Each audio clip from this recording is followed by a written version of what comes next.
চলো আজকে তোমাদেরকে একটা সুন্দর জিনিস দেখাই, তোমাদের সাথে শেয়ার করি।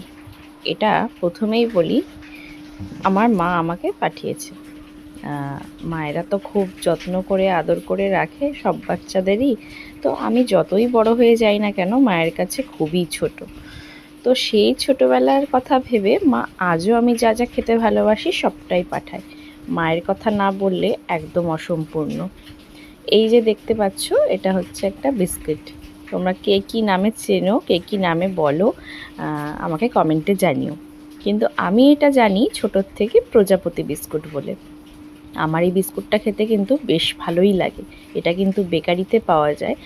আর ছোটোবেলায় এগুলো দেখতাম মুদির দোকানে কাচের বয়ামে রাখা থাকতো, পিস পিস এক পিস করে বিক্রি হতো। তো আগে অনেক কম দাম ছিল, এখন দামটা একটু বেড়েছে। আমার কিন্তু এই চিনি দেওয়া আর এই যে যেদিকটা একটু বেশি চিনি চিনি দেওয়া, আমি সেরকম বেছে বেছে বিস্কুটটা নিই। কারণ এই বেশি মিষ্টি যেদিকটা থাকে আমার খেতে কিন্তু বেশ ভালো লাগে। কার কার এই প্রজাপতি বিস্কুট খেতে ভালো লাগে আমাকে কিন্তু অবশ্যই জানিও কমেন্টে। টাটা।